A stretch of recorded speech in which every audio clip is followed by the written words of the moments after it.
Bienvenue dans Smart Bourse, votre double dose quotidienne de marché en direct sur Bismart. Chaque jour à la mi-journée, 12h30, 13h. Et en fin d'après-midi, la grande édition pendant 1 heure à partir de 17h. Au sommaire de cette édition de la mi-journée, des marchés actions en Europe qui se maintiennent. Troisième séance de hausse consécutive pour le CAC 40, notamment au démarrage de cette année 2022. Un CAC 40 qui tourne autour de 7350 points désormais, avec toujours une partie cyclique, value, qui retrouve un petit peu d'intérêt auprès des investisseurs en ce début d'année. On pense notamment au secteur bancaire qui est encore bien orienté aujourd'hui. Nous parlerons des marchés actions et des perspectives pour 2022, stratégie action 2022, avec Romain Baucher qui sera avec nous par téléphone, le directeur monde des investissements actions de Fidelity. Et puis nous parlerons également des marchés obligataires. Là aussi, ça fait partie des premières tendances fraîches de ce début d'année 2022, le sell-off des marchés obligataires qui se calme un petit peu aujourd'hui, mais qui a été quand même assez significatif sur les 2 premières séances de l'année. On avait laissé un 10 ans américain autour de 1,50 en fin d'année dernière. On l'a retrouvé à 1,65, près de 1,70 même au cours des dernières heures. Qu'est-ce qui se joue en ce début d'année sur ce marché obligataire et quels sont les enjeux évidemment pour les investisseurs obligataires à travers cette année 2022 qui sera marquée très probablement par de premières hausses de taux de la part de la Réserve fédérale américaine. Nous en parlerons avec Nicolas Leprince qui sera à mes côtés en plateau, gérant multi-asset et overlay chez Edmond Rothschild Asset Management.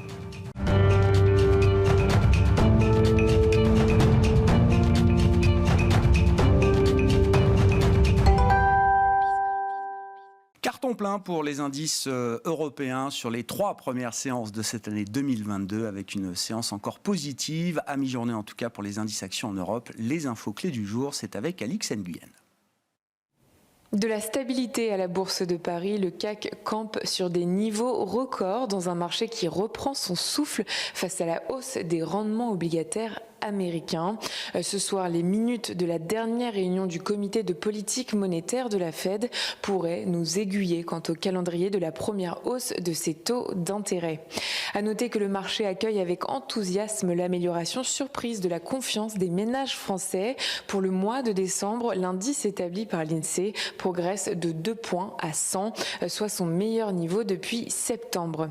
Hier, les tensions sur les taux ont pesé sur le Nasdaq, plombé par les grandes valeurs technologiques. Les bancaires, pour leur part, ont progressé. On relève aussi que le Dow Jones a signé un nouveau record de clôture quand le S&P 500 a terminé juste en dessous de l'équilibre. Il a cependant atteint un nouveau plus haut au cours de la séance.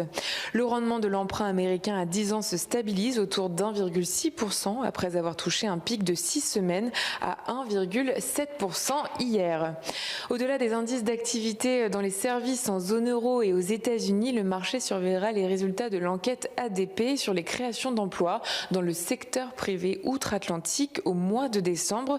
D'après le département du travail, quelques 4,5 millions d'Américains ont quitté le marché de l'emploi en novembre, une donnée qui pourrait renforcer l'inflation salariale. Côté valeur, Renault progresse. Qualcomm annonce la conclusion d'accords pour la fourniture de puces aux constructeurs français, à Volvo et Honda. Valeo est aussi en hausse. L'équipementier a présenté au salon CES de Las Vegas une borne de détection du Covid-19. Et puis à l'inverse, Valneva perdait plus de 3% au cours de la matinée, toujours pénalisé par le sentiment qu'un nouveau vaccin contre le Covid-19 n'est pas nécessaire face aux variants Omicron, estimés moins dangereux que les souches précédentes. Tendance, mon ami, chaque jour avec Alix Nguyen à 12h30 et 17h dans Smart Bourse sur Bismart.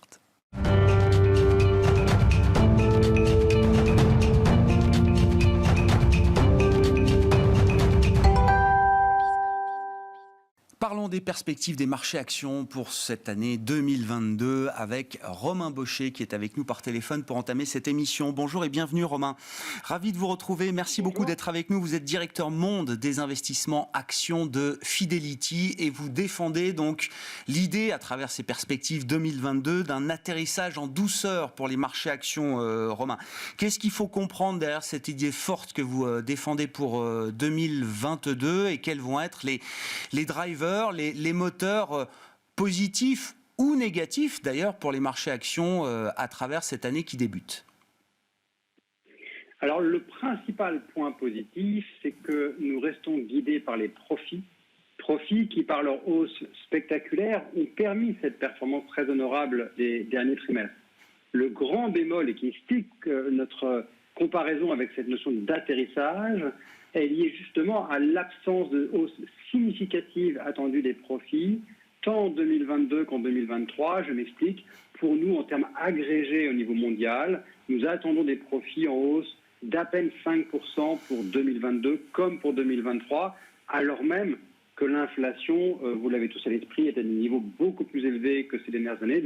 Une inflation qui, dans certains pays, est voisine de ces 5%, notamment à l'heure où nous parlons au niveau de l'Union européenne et même légèrement supérieur aux États-Unis. Mais quand on vous parle de 5% de hausse des profits en termes nominaux, ça veut dire qu'en termes de réel, on va juste stabiliser, ce qui est déjà très honorable, après une hausse de 48% des profits. Mais on ne peut pas espérer un niveau de profitabilité en termes réels très supérieur dans les prochains trimestres. Quels sont les risques qui entourent ce scénario, effectivement, qui nous ramène à quelque chose de très raisonnable, de très fondamental, même d'une certaine manière, Romain. La question, évidemment, des politiques monétaires est une question clé, et on fait le lien, bien sûr, avec le sujet de l'inflation. Est-ce que ces fondamentaux actions, donc une croissance de 5% en nominal, peut-être des profits des entreprises au global pour cette année 2022, est-ce que ces fondamentaux l'emporte face à la normalisation des politiques monétaires qu'on attend, par exemple? Alors, cela reste pour nous un scénario tout à fait attractif, en tout cas en termes relatifs par rapport à d'autres classes d'actifs. C'est quand l'inflation évolue, comme on le rappelait, en Europe autour de 5%, aux États-Unis, nous avons taquiné quasiment les 7%, sans parler de certains pays émergents qui, eux, connaissent, comme en Russie, du 8%. Il faut cibler les actifs qui peuvent vous retourner un investissement, qui peuvent produire un retour sur investissement d'au moins ce niveau-là pour ne pas voir son capital érodé, ce qui est le cas aujourd'hui d'un actif obligataire étatique. Ne l'oublions pas que derrière le débat des taux étatiques nominaux qui sont un peu plus hauts, un peu plus bas, la réalité c'est qu'en termes réels, ils sont très bas. En termes réels, percevoir du 1,6, 1,7% pour une obligation étatique quand l'inflation est à plus 6% aux États-Unis, ça veut dire que vous perdez 5% en termes réels d'une année sur l'autre. Donc ce n'est pas acceptable. Donc le vrai sujet pour nous, c'est donc quels sont les actifs et derrière, si l'on gratte un peu plus en dessous de la surface, quelles sont les sociétés qui ont en fait ce qu'on appelle un pricing power, c'est une capacité à défendre leur prix pour ne pas voir leur marge et donc leur profit reniés par cette inflation. Et c'est là tout le sujet. Qui a un minimum de pouvoir dans la fixation des prix dans l'ensemble de ces valeurs cotées? Et c'est là où il pourrait y avoir de mauvaises surprises dans les secteurs où les acteurs sont en situation d'extrême concurrence et où certains pourraient connaître un effritement des marges, car oui, ce ne sera pas une promenade de santé pour certains de maintenir les marges au niveau record de 2021. La question clé du pricing power. Si on réfléchit en termes de thématiques, de thèmes sectoriels, de thèmes d'investissement, de thèmes géographiques peut-être également, Romain, alors il y a quand même une très forte dispersion qu'on a vue au sein des marchés actions à travers l'année 2021. Déjà, quelle lecture vous faites de cette forte dispersion avec des phénomènes de concentration indicielle aussi très forts? On a parlé hier d'Apple à 3 000 milliards de dollars qui pèse 7% du S&P 500 aujourd'hui.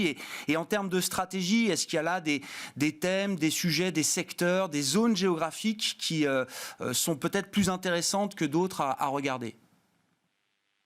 Alors la concentration est toujours un danger. Donc elle nous fait plutôt, non, on va pas dire peur, parce que nous sommes là pour saisir des opportunités. Chaque risque est une opportunité dans l'investissement. Mais néanmoins, il faut l'avoir à l'esprit que par construction, plus un indice est concentré, moins il est diversifié, et plus il vous expose à des déconvenues. Et de ce point de vue-là, la déconvenue chinoise en est une parfaite illustration. La bonne nouvelle, c'est qu'en Chine, une grosse partie de la correction de ces très grandes capitalisations technologiques est déjà faite.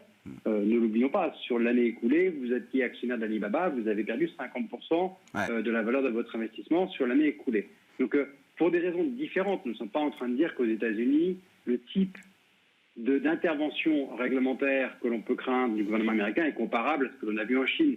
Bien entendu, nous parlons de deux régimes totalement différents. Mais néanmoins, boursièrement, c'est un rappel à l'ordre, se méfier d'une extrême concentration.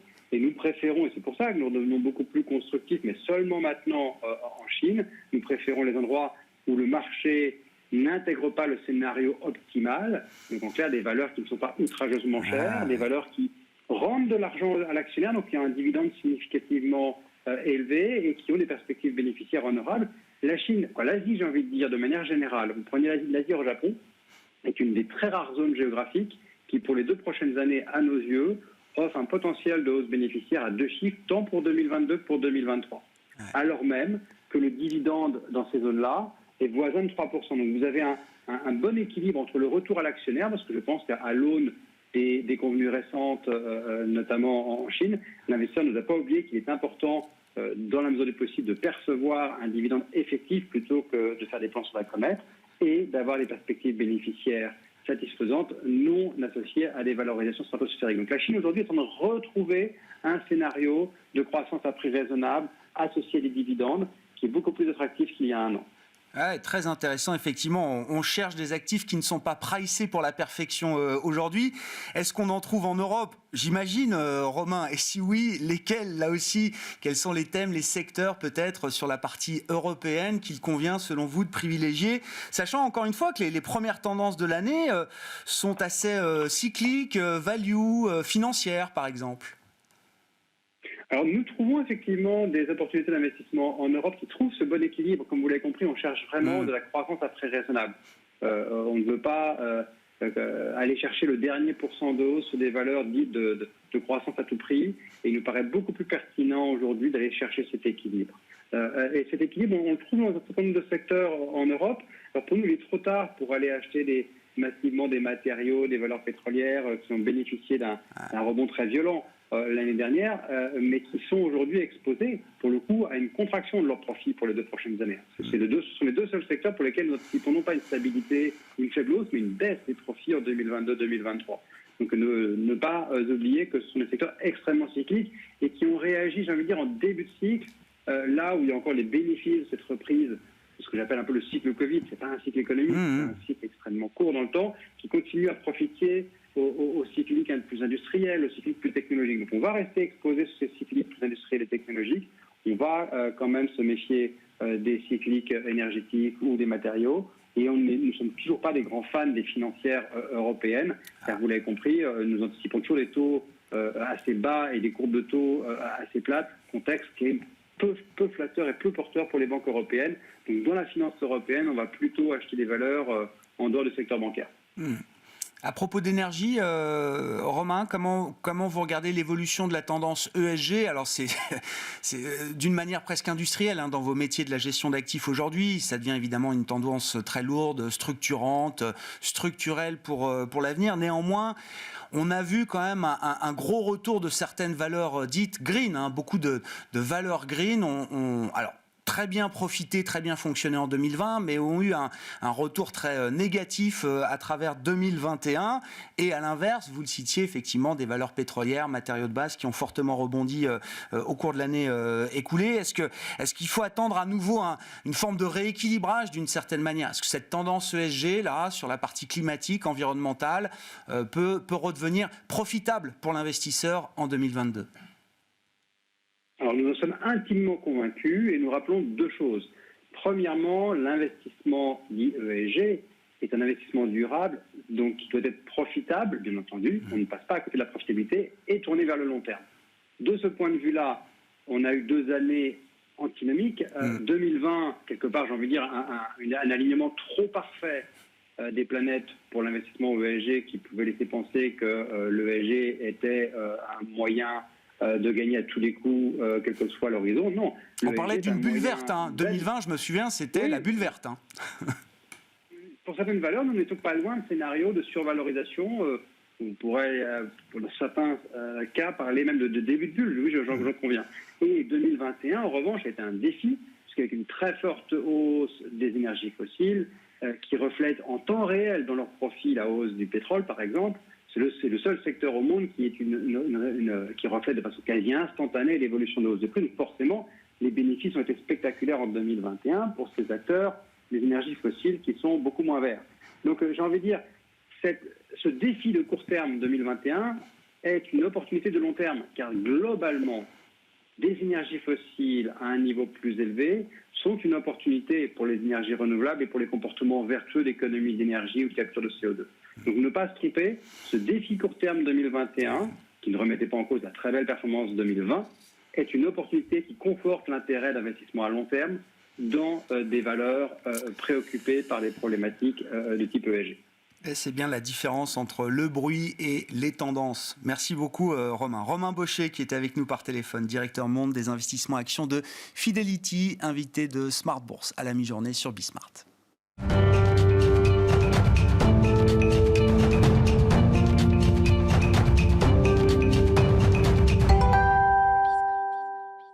Et regardons à présent l'autre grand marché dans l'univers des marchés financiers, les marchés obligataires et les marchés de crédit avec Nicolas Leprince qui est à mes côtés en plateau. Bonjour et bienvenue Nicolas. Bonjour. Merci d'être là. Vous êtes gérant multi-asset et overlay chez Edmond Rothschild Asset Management. Là aussi, les premières tendances de l'année sur le marché obligataire sont assez intéressantes puisqu'on a vu quand même des taux souverains alors qu'ils s'étaient un petit peu rabaissés en fin d'année dernière. Je disais le 10 ans américain a terminé 2021 à 1,50 et puis on n'est pas loin de se retrouver près de 1,70 après 2-3 séances de marché ce début d'année 2022. De manière très immédiate, là, qu'est-ce qu'il faut comprendre de ces mouvements entre peut-être les enjeux techniques et des histoires un peu plus fondamentales qui sont reflétées à travers cette correction des marchés obligataires? La hausse qu'on a sur les tout premiers jours de 2022 ne fait que poursuivre en fait le rebond initié depuis, on va dire, à peu près milieu du mois de décembre. Quand on prend les taux allemands, par exemple, ou les taux américains, ils étaient à peu près au plus bas, aux alentours du 10 au 15 décembre 2021. Et quand on regarde sur un horizon un petit peu plus long, en fait, on efface juste la vague Omicron. En fait, les taux américains ou les taux européens étaient déjà au niveau auquel on est aujourd'hui. Début novembre, mi-novembre, on était déjà à 1,60, 1,65 sur le 10 ans américain. On était déjà à moins 0,10 sur le 10 ans allemand. Donc de ce côté-là, on n'a pas de changement de tendance long terme par rapport. On a juste la vague Omicron. Ouais. Qui 25 novembre, l'apparition du variant Omicron dans les marchés, on va dire, c'est 25-26 novembre. Exactement. Alors, je pense qu'il est trop tôt pour se dire qu'on est complètement passé au-delà de cette vague. On voit toujours que les cas aux États-Unis, notamment aux États-Unis, continuent d'augmenter. On voit que les taux de contamination par Omicron aux États-Unis sont extrêmement élevés. Je crois que c'est plus de 80%. En zone euro et au UK, on sait déjà que c'est déjà plus de 90%. C'est trop tôt pour se dire que c'est complètement fini, mais les marchés passent par-dessus. Les marchés se disent quand même que la pandémie est en train de se finir. Parce qu'en fait, on n'aura a priori pas de restrictions supplémentaires en zone euro ou même en Angleterre. Je pense que Boris Johnson a été assez clair que le plan B, on est pratiquement au maximum de ce qu'ils vont vouloir faire. Ouais. Donc l'Autriche a été une exception, par exemple. L'Autriche, la Hollande qui ferme jusqu'au 14 janvier. Tout ça, on n'aura pas de choses beaucoup plus supplémentaires en zone euro. Aux États-Unis, on pourra avoir une poursuite de la hausse des cas. C'est certainement sûr, au moins dans les 2 à 3 prochaines semaines, mais on ne s'attend pas à des restrictions supplémentaires qui vont avoir un impact économique. Et là, si on regarde l'impact économique d'Omicron, on va suivre un peu ce que nous disent tous les économistes, ou même les économistes des banquiers centraux. On reprend le discours de Jerome Powell en décembre qui nous disait on n'arrive pas à mesurer véritablement l'impact des nouvelles vagues. Et c'est toujours des effets qui sont plus faibles qu'auparavant.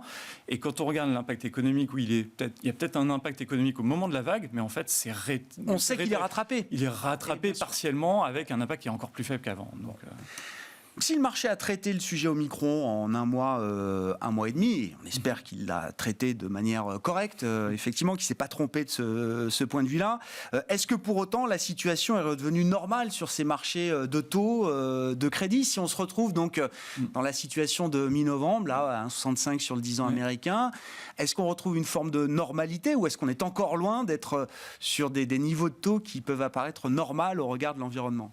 Avant de parler des niveaux de taux, on sent bien que les marchés de taux d'intérêt, contrairement aux marchés actions, si on prend les marchés actions, la volatilité action est vraiment plus basse. Si on regarde le VIX, le V2X en zone euro, c'est pareil, sont des niveaux extrêmement bas. Il y a encore beaucoup d'anomalies sur les marchés de taux européens et mondiaux. Je vais prendre 2 exemples. Sur la valorisation des taux d'État. Une des façons qu'on a de valoriser, de voir le stress qu'on a sur les taux d'État européens, c'est de voir la différence qu'on a entre les taux d'État, le niveau des taux d'État européens, avec les courbes qu'on appelle sans risque, c'est-à-dire les courbes de taux swap, sont les courbes qui sont utilisées par les grandes réglementations sur tous les institutionnels. Et on voit que l'écart de rendement, qui est un peu la jauge du stress, est encore extrêmement élevé. Donc là, c'est une anomalie, c'est-à-dire que les taux remontent, mais on sent qu'il y a encore beaucoup de stress. Si on prend les marchés du crédit maintenant, marché du crédit, si on regarde précisément les marchés d'ETF sur le crédit, vous avez le principal ETF européen sur le high yield européen qui fait plus de 5 milliards d'euros, donc vraiment extrêmement important, qui a perdu 10% de ses encours au cours des 2 derniers mois de l'année. Donc il est passé de 5 milliards et demi à un peu moins de 5 milliards. Donc c'est assez significatif. Ah ouais. Alors, pourquoi ? Parce que certainement les investisseurs ont suivi un peu toutes les grandes banques qui nous disent qu'en 2022, les spreads de crédit, c'est quelque chose qu'il faut prendre avec des pincettes. La plupart des recherches vont voir des spreads de crédit, on va dire au mieux stables sur l'année, voire à l'écartement. Donc il y a des performances qui peuvent être difficiles sur 2022, donc des sorties. Mais si on regarde plus précisément aujourd'hui, la demande, malgré ces sorties-là, vous regardez le marché de l'ETF, c'est assez intéressant parce qu'on peut voir la différence entre la valeur fondamentale, qu'on appelle la grosse asset value, la valeur des actifs sous-jacents, et le prix auquel c'est acheté par les investisseurs. C'est une espèce de jauge de la demande supplémentaire par rapport à la valeur sous-jacente. Et là, la demande est extrêmement forte. C'est-à-dire que la prime de l'ETF est extrêmement positive, ce qui va en contradiction avec les sorties assez massives qu'on a eues dans ces ETF. Donc on sent bien qu'il y a des anomalies qui se retrouvent aussi dans le stress globalement sur la volatilité, sur les taux d'intérêt. On prend les niveaux de volatilité sur les actions, c'est extrêmement bas, mais sur les taux d'intérêt, en zone euro ou aux États-Unis, c'est encore extrêmement élevé. Ces anomalies, comme vous les décrivez, Nicolas, qu'est-ce qu'elles reflètent comme interrogation dans la tête d'un investisseur obligataire. Maintenant qu'on a traité le sujet Omicron, c'est quoi les sujets là qui créent justement ces anomalies, cet inconfort, cette volatilité qu'on a et qu'on va avoir peut-être encore pour un moment sur ces marchés obligataires? C'est toujours les mêmes 3 sujets. Hein. Je suis désolé, c'est récurrent. Mais tout n'a pas changé en 2022 non, alors. Le premier sujet, c'est la croissance. La croissance, vous l'avez dit tout à l'heure, oui, il n'y a pas de sujet sur la croissance 2022. La question, c'est la croissance de la masse monétaire. On a fait la croissance de la masse monétaire aux États-Unis. Il y a un chemin de croissance tendancielle sur la hausse de la masse monétaire. Si on regarde ce qui s'est passé 2020-2021, la masse monétaire, au-delà de sa tendance, a augmenté de plus de 6 000 milliards, au-delà de la tendance naturelle aux États-Unis. Ça un excès de 6 000 milliards de masse monétaire de 6 000 milliards dans le système. Ça correspond à 7 années de croissance de la masse monétaire qui se retrouve aujourd'hui dans le bilan des banques, qui n'a pas forcément été déversée dans l'économie et qui pourra certainement se déverser. Donc là, la croissance, on a peut-être un réservoir de croissance extrêmement important. Et on sait que la croissance 2022 sera supportée par la croissance, par le restockage, parce qu'on sait que les inventaires sont extrêmement faibles. Donc on sait qu'on a beaucoup de choses positives sur la croissance et de la réserve aussi du point de vue monétaire. Donc ça, c'est une interrogation. On ne sait pas encore ce qui va se passer sur l'épargne des ménages et autres. La deuxième, c'est forcément l'inflation. L'inflation, Romain en a parlé juste avant, on est sur des niveaux extrêmement élevés. On sait qu'on atteint certainement un pic en zone euro ce mois-ci, peut-être le mois prochain, aux États-Unis dans les 2 trimestres qui viennent. Et même si notre scénario central, c'est plutôt quelque chose qui rebaisse tendanciellement vers les objectifs, le pricing de marché est encore extrêmement élevé et les risques qu'on peut voir sont quand même d'avoir une inflation qui surprend encore à la hausse. On est encore dans cette séquence où le risque, la volatilité de l'inflation est plutôt un risque à la hausse. Exactement, tout à fait. Quand on prend les marchés financiers, les points morts d'inflation 5 ans aux États-Unis, donc c'est l'inflation moyenne sur les 5 prochaines années, est encore à plus de 3%. C'est-à-dire que les agents économiques, les investisseurs pensent que sont prêts à payer 3% d'inflation dans les 5 prochaines années aux États-Unis. Je rappelle que l'objectif de la Fed, c'est 2%, c'est pas 3%. Il peut y avoir ce qu'on appelle l'average inflation targeting, c'est-à-dire en moyenne essayer d'être au-dessus, mais pas sur 5 ans, on est loin de là. La dernière chose, c'est la réaction des banquiers centraux. Bien sûr. On ne sait toujours pas exactement comment vont réagir les banquiers centraux. On sent bien que la Fed accélère. Elle accélère son tapering, mais maintenant, on est pratiquement sur de l'autopilote. Sur le tapering, on sait qu'en fin mars, il n'y aura plus d'achat d'actifs de la Fed. Et si on regarde les hausses de taux, vous en parliez tout à l'heure, la Fed nous dit dans ce dot plot 3 hausses de taux en 2022. Mais si on regarde le consensus des économistes sur Bloomberg, vous avez 67 économistes qui se prononcent sur 2022. Vous en avez encore beaucoup qui vont vous dire qu'il y aura 2 hausses de taux en 2022 et certains qui vont vous dire qu'il y en aura 5. Donc on a des dispersions dans la vision de ce que va faire les banquiers centraux qui est extrêmement forte. Dernière chose, on ne sait pas exactement ce que va faire la Fed sur la taille de son bilan. On va voir. C'est déjà le sujet, Nicolas. C'est déjà le sujet. Là, on décrit, et on en parlait tous les deux. Le cycle de resserrement monétaire se joue en quelques mois, en quelques trimestres, là où il se jouait en plusieurs années précédemment. Ouais, c'est ça. On arrive déjà au moment, encore une fois, il y a 6 mois ou un an, personne ne parlait de hausse de taux en 2022. Maintenant, on en voit 2, 3, peut-être plus pour certains, et on commence déjà à parler de la réduction du bilan de la Fed qui est à plus de 8 000 milliards de dollars, quasiment 9 000 milliards de dollars aujourd'hui. Alors, en 2021, le fait marquant, ça a été la rapidité avec laquelle les marchés financiers ont essayé de répliquer ce qui s'est passé dans le passé. Et on l'a vu dans les hausses ou les baisses de taux, l'impact de la Fed, la réduction du bilan, c'est quelque chose qui a pris 3 ans dans la dernière séquence monétaire. Et là, c'est quelque chose qui peut être attendu 6 mois après la fin des achats de quantitative easing. C'est quelque chose sur lequel qui sera certainement coordonné par la Fed, c'est-à-dire pas faire comme ce qu'ils nous avaient fait en 2016, 2017, 2018, c'est-à-dire commencer à bien monter les taux pendant 18 mois et ensuite réduire le bilan. Là, certainement, ils vont vouloir mixer les deux arguments et générer des effets sur les taux d'intérêt qui pourraient justifier des légères hausses de taux d'intérêt nominaux, en effet. Et donc ça, ces risques-là sont encore mal intégrés, difficilement peut-être priceables à ce jour par le marché, par les investisseurs. C'est difficile, c'est difficile. Aujourd'hui, on est face au Omicron. Est-ce que les taux d'intérêt américains qui sont à 1,60, 1,65 peuvent aller à 2%? Oui, certainement. Est-ce qu'ils iront beaucoup au-delà? C'est quand même assez compliqué. On est toujours sur des tendances lourdes d'excès d'épargne et donc qui auront du mal à voir les taux d'intérêt nominaux monter très au-delà de 1/4%. Mais ça ne veut pas dire qu'on ne peut pas avoir 50 BP de hausse de taux dans les 3 prochains mois aux États-Unis ou même en zone euro. Et économiquement, c'est quelque chose qui est extrêmement prenable par l'économie. Il n'y aura pas d'impact économique d'une hausse de 50 BP sur les taux d'intérêt de marché très forte sur l'économie mondiale. Ce serait même le reflet d'un couple croissance-inflation qui est beaucoup plus favorable aujourd'hui. Oui, exactement. En zone euro, on sait que l'impact des taux d'intérêt de marché sur l'économie est relativement faible, surtout parce qu'on est dans une économie qui est très désintermédiée. En zone euro, le financement des entreprises, le financement des ménages passe beaucoup par les banques. Les banques ont une seule envie, c'est faire un peu des crédits. Elles ont une taille de bilan, une taille de capitaux qui leur laisse beaucoup de place pour faire du crédit et ne répercute pas directement la hausse des taux de marché. Quand on voit la hausse des taux de marché sur le Bund allemand, on a pris 30 BP, c'est pas pour ça que le crédit n'a pas augmenté de 30 BP. Ça a peut-être augmenté de 5 BP. Donc, ce qui fait que l'impact économique reste relativement limité et peut laisser des hausses de taux nominaux sur les marchés financiers.